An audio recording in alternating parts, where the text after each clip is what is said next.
tayo to netizens. Bilib na bilib ako kay Omo ni alam niyo yun yung kamay niya, kuha lang ng kuha sa ref, tapos chap chap chap chap, tak tak tak tak, ganun. Meron ng masarap na food para sa bisita. Tama naran. Okay, kain tayo.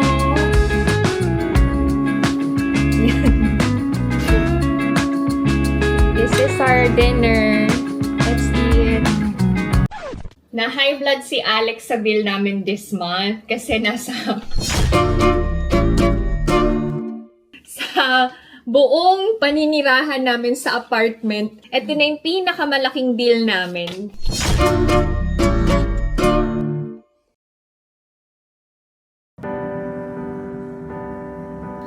Annyeong! Hi everyone! Welcome back to my channel and this is my life in Korea. How are you to netizens?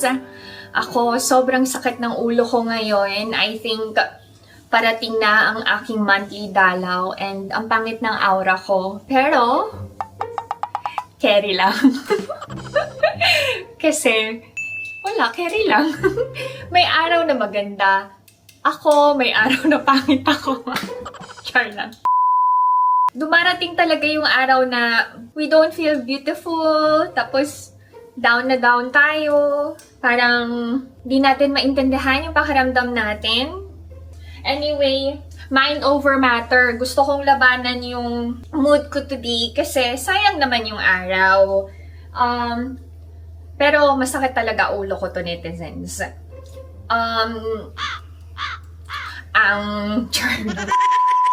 Kaya hindi ako nakapagluto ng lunch namin eh. Nagpa-order na lang ako kay Ina. Parating na din yung pagkain namin. Anyway, habang naghihintay ako sa order and sa mga kids na naliligo, prepare ko yung garlic. Wala na akong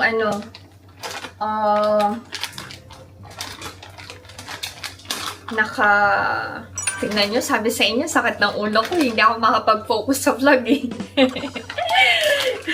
Wala na akong nakapreserve na garlic, na ubus na. Tapos, eto na lang yung garlic sa bahay, ang onte. Mahal lang bawang ngayon kasi limited ang supply, winter. Pero sa farm, madaming garlic, hindi lang ako nakakahingi.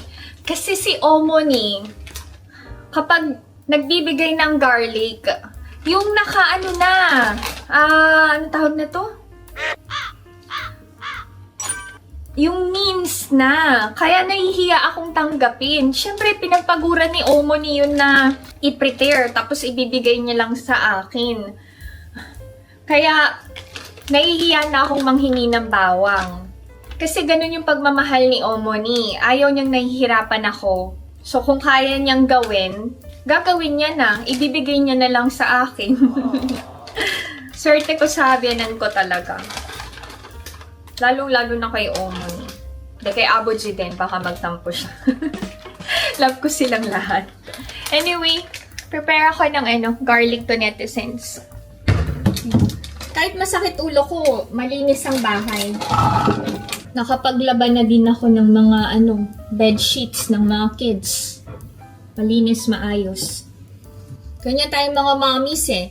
Power!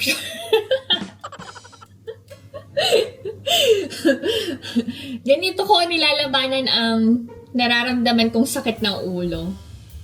Thanks to you to netizens. Kasi kung wala kayo, baka nakahiga na lang ako sa kama. And pinifeel ko yung sakit ng ulo ko and yung mood ko. Wait Ano bang gagamitin ko? Wait lang. Habang kumakain, ask ko yung mga kids na magbigay ng reaction dun sa Chubby Bunny video nila. At saka, alam nyo ba to netizens, ang pinakaunang-unang video na in-upload ko is dance video ng mga kids. Parang almost 6 years ago, sobrang popular yung song ni Sarah Geronimo na Tala. So, I asked the kids na magsayaw. Ang cute nila to netizens. Pakita ko.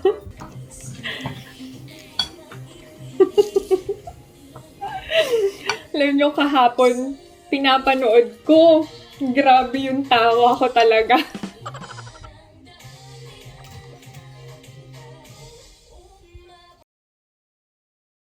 Tapos, di ko mapigilang maging emotional. Kasi, grabe, ganun kabilis dumaan ang panahon.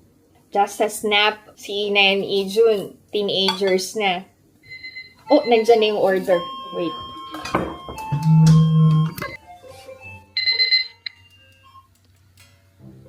공동 현관문이 열립니다.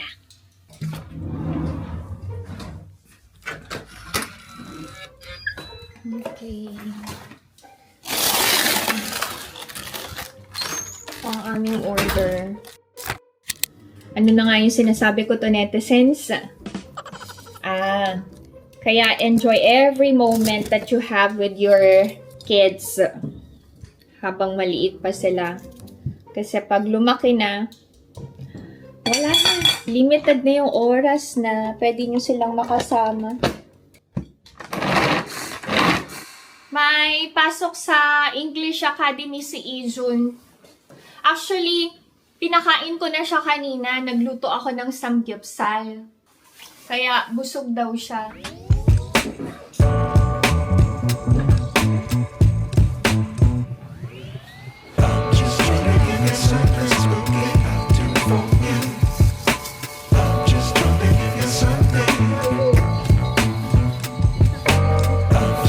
Bye-bye. See you later. Love you too. Yan yung order namin. Sampong, ito tangsuyuk, and mando. Ay, nahulog. Ito yung sweet and sour dip ng tangsuyuk. Ang roller na hindi nawawala sa bangs. Kain tayo to netizens.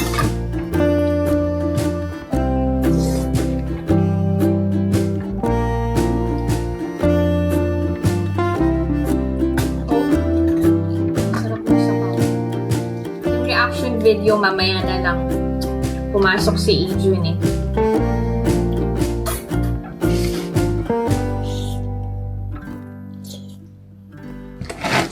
Tapos na kaming kumain ni Ina. Masakit pa rin ulo ko to netizens. Hindi ko minins lahat ng garlic kasi kailangan ko din yung ibang cut ng bawang para sa pagluluto ng ibang dish. Tapusin ko lang to netizens. Nag-iisip ako kung anong uulamin namin ng hapunan. Yung madali lang lutuin. Okay. Daan ng bawang. Okay. Nakaisip na ako ng ulam. May buto-buto pa. Ilalaga ko na lang.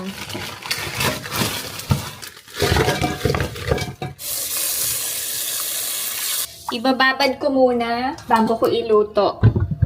Gagawa ako ng side dish na, anchovy. Madali lang to. Painitin ang pan, ilagay ang anchovy. Ay, wait. Salain ko lang to netizens. Ayan. Kasi, merong powder.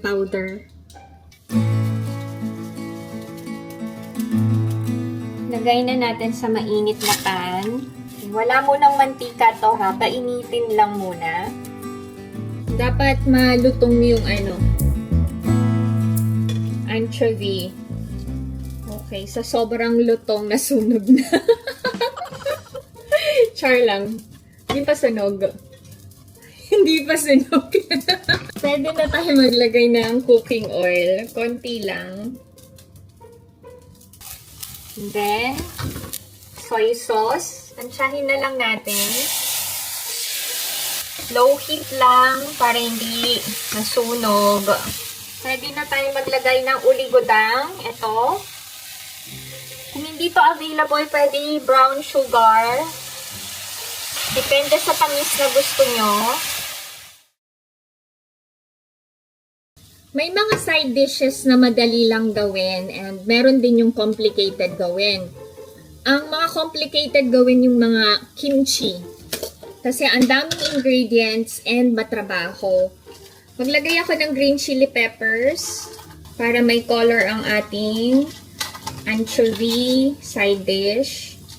Frozen tong green chili peppers. Dapat kanina ko pa nilagay yung green chili pepper. Pwede namang walang green chili peppers. Anchovy lang. Para lang may color yung side dish.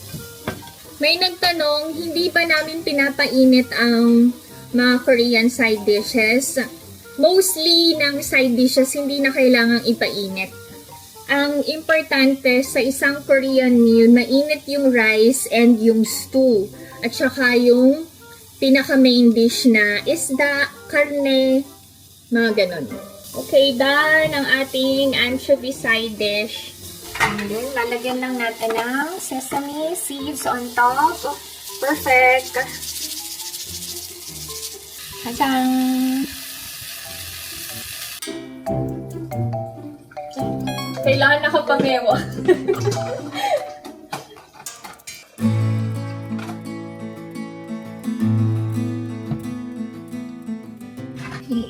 Palambutin ko na yung buto-buto.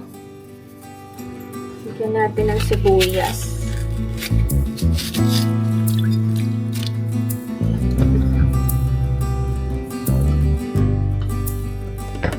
Isa to sa favorite na side dishes ni Alex. Okay, para maganda ang itsura ng ating side dish.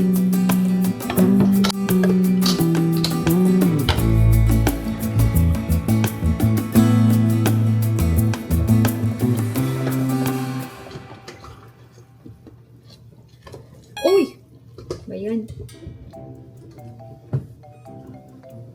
Kaya importanteng naka-apron pag nagluluto Kasi hindi maiwasan yung mga talsik-talsik at saka aksidente sa kusina. Okay. Palagi kayong mag-ingat to netizens pag nagluluto kayo.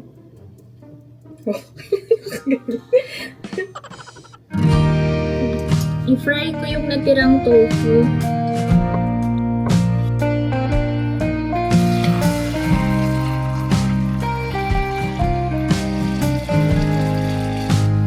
Gawin ko ding side dish yung natirang yang squash.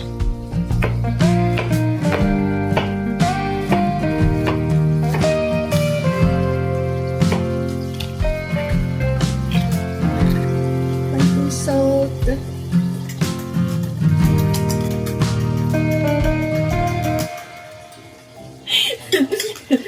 Parang hindi ka panipaniwala na masakit ulo ko, Masakit pa rin ulo ko, pero better na.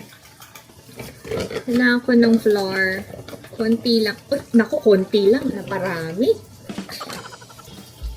Ay, thank you, Lord. Bumuti na yung pakiramdam ko ng konti. Praying na magtuloy-tuloy na. Thank you, Lord, for healing.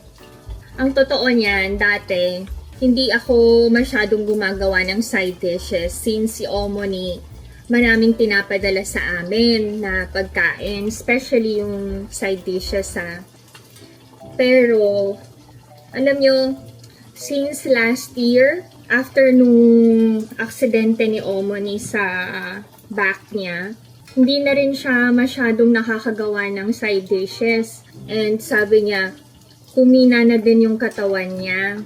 So, sinabihan niya ako na gawa ka na ng sarili mong side dishes kasi mahina na ako. Pero yung mga kimchi-kimchi yan, pwede ko pang gawin. Yung mga simple side dishes para hindi limited yung kinakain ng family mo. Nasanay kasi si Alex na marami talagang side dishes sa every meal. Kasi ganun karami gumawa si Omoni.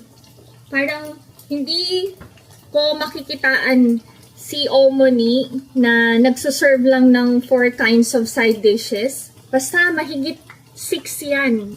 At saka, bilib na bilib ako kay Omoni mag-isip ng ihahanda, lalo na kapag may mga biglaang bisita. Alam niyo yun yung kamay niya, kuha lang ng kuha sa ref, tapos chap chap chap chap, tak tak tak tak, psh, psh, ganun. meron ng masarap na food para sa bisita. Tapos, ang laging sinasabi sa akin ni Omoni, dapat hindi kayo nawawalan ng prutas or ng coffee or tea sa bahay. Para kapag meron kang darating na bisita, kahit wala kang may ihandang pagkain na masarap, at least meron kang prutas and drink na pwedeng ihanda. So ngayon, hindi na kami nawawalan ng tea and fruits. Kasi sabi ni Omoni, hindi naman talaga nagpunta ang bisita para kumain ng meal. Yan. And hindi ugali ng mga Koreans ang magtagal kapag bumisita sa isang bahay ng relatives. Fruit and tea, pag sinerve mo, matutuwa na ang bisita. Sa atin ba sa Pilipinas, ako kasi I remember, tinapay at coke. O kaya juice yung hinahanda sa Pilipinas. Sabi ko kay Omoni and Aboji, sa amin tinapay at saka juice. Kapag may budget, cola. Totoo naman, di ba? Kapag limited ang budget, yung orange juice. Ngayon kasi parang level up na din ang buhay natin sa Philippines eh. Tama ba? Kasi, napansin ko lang nung last holiday, halos lahat ng household na nag-post may lechon. Samantalang dati hindi kami makapag-lechong buo kasi napakamahal nun. Pero ngayon, talagang may lechon. I remember kapag may, lechong kawali na, okay na yun. Kasi may lechon pa rin yun. O kaya kapag may ulo ng lechong baboy, okay na din yun. Tapos may apple sa bibig. Parang bongga na yung handa dati.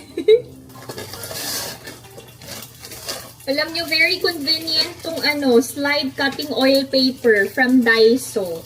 From Daiso ba to? Ay, hindi pala to from Daiso. Free ko tong nakuha nung nag-grocery kami sa E-Mart. Hindi pala siya from Daiso. Ayan o. Fry ko na yung young squash.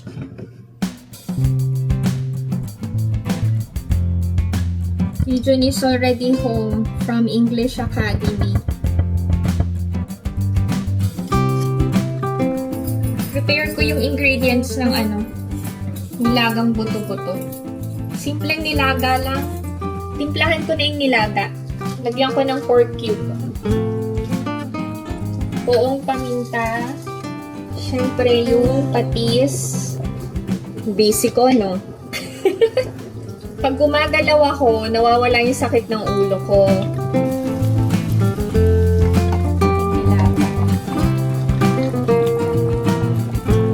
Lagay ko na yung patatas.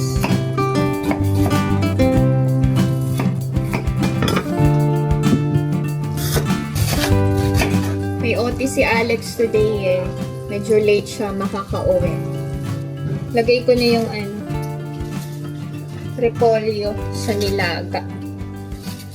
Alam nyo, hindi madaling maging asawa ng Korean. Kasi, kailangan mo magluto ng maraming side dishes. Hindi, in general, mahirap maging may bahay. Ikaw lahat. Parang walang kulay yung ko nilaga. Wala akong Baguio beans, pero may string beans ako. Lagyan ko. Para lang may color green. Ay, hindi mas okay. Pwede naman, di ba? Magtatanong pa ako, inilagay ko na yung sitaw.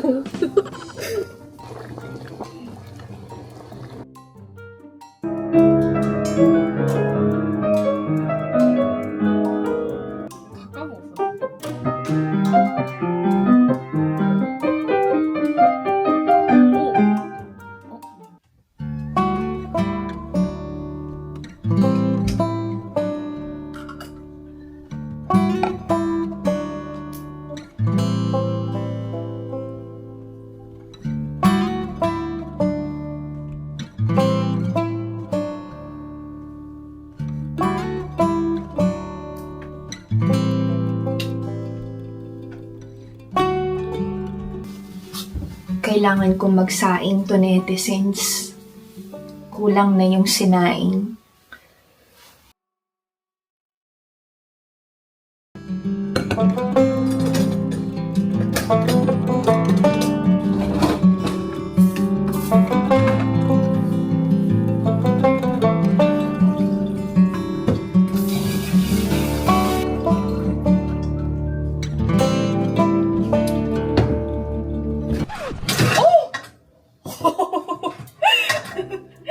Ay go. Munti ka na, netizens.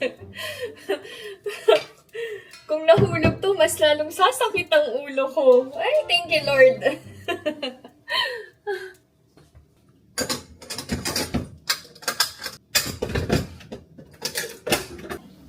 Tawagan ko si Alex. Pa, where are you? 빠, 나 그거 코코 아이스크림 좀 사주면 안 될까? 아, 그래? 같이 가 나가자, 그러면은. 기다려.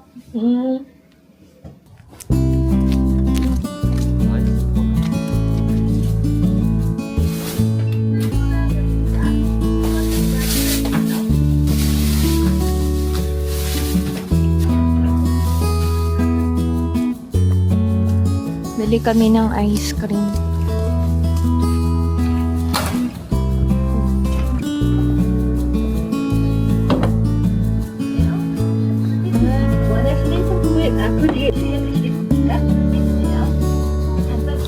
Gusto ko lang kumain ng ice cream pagkatapos mag-dinner.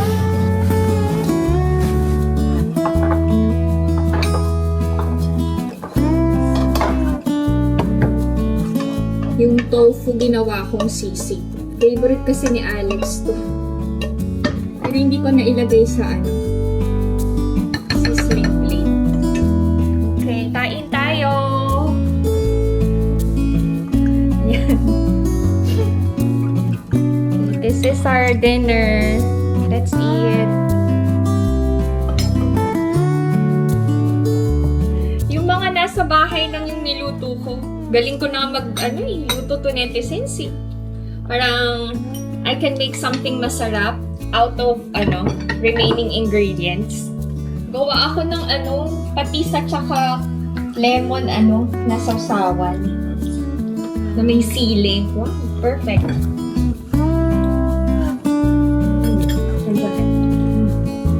Sarap. Ay, may share ako sa inyo to netizens. Na high blood si Alex sa bill namin this month kasi nasa 546,860. Grabe, ang laki talaga. Ang nagpalaki dito is yung bayad sa tubig worth 205,280. Hot water yun. Kasi ang mga kids, pag naliligo, tuloy-tuloy yung hot water tapos sobrang init lalo na si Ijun. Kaya pagsasabihan mamaya ni Alex yung mga bata. Magtipid daw kami kasi ang laki ng bill. Sabi ko, bili na lang ako ng timba. Sabi ni Alex, sa Philippines nga 2 timba, sakto na lang sa pampaligo. Si Ijun, grabe talaga siya maligo. Ang tagal-tagal. Di naman nakakapaghilod ng maayos. Pagka labas ni Ijun galing shower, alam nyo, grabe yung mist. Tsaka ang init. 2 beses mag-shower si Ijun. Umaga tsaka gabi. Sabi ko sa umaga, maghilamos ka na lang kasi naligo ka na ng gabi. Kung kano yung kuryente namin, 98,710 lang. I think sa building na to, kami yung may pinakamalaking bill. Hintayin ko pa mga kids to netizens. Diyan lang kayo.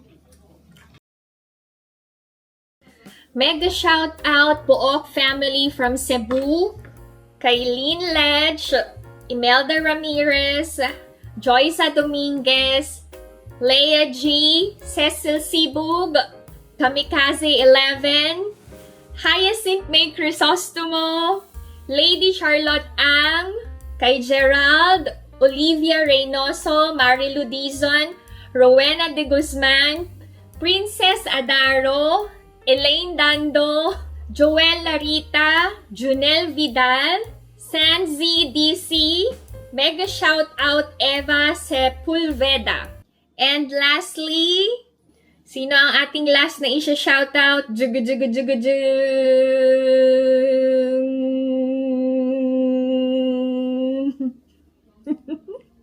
Sino?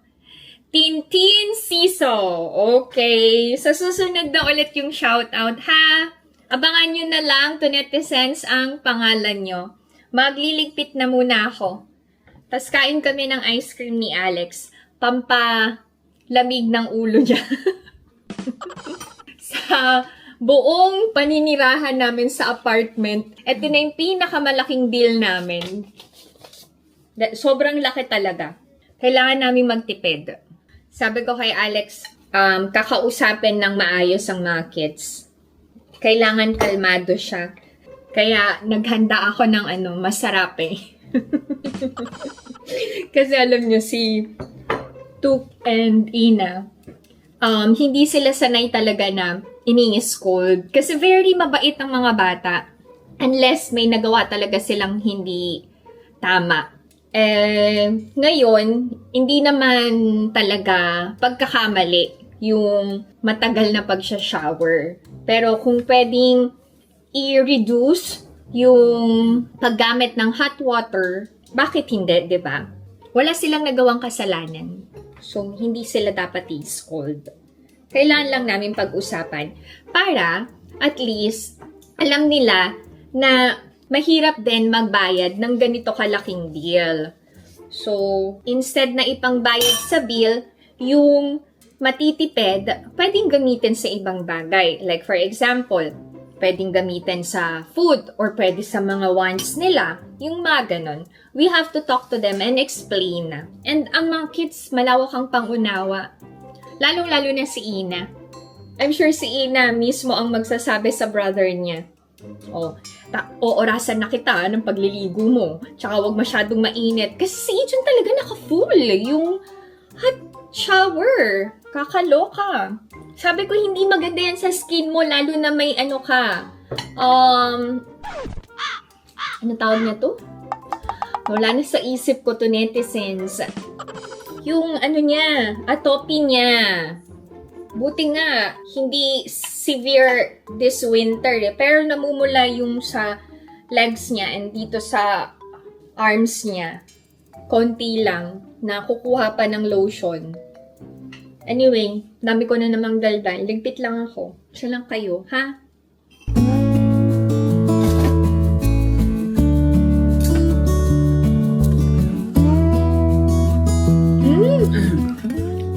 Sa Wang Yangxing. Nagkasunog na naman sa bundok. Kahit winter, nagkakasunog. Mahilig ba kayo manood ng news to netizens? Dito na lang ako sa Korea na tutong manood ng news.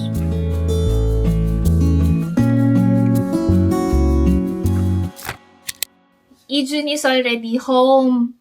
Pero busog daw siya. Nagmerienda siya together with his friends sa academy. Tawagin ko lang. Check niyo kung pupunta agad sa akin.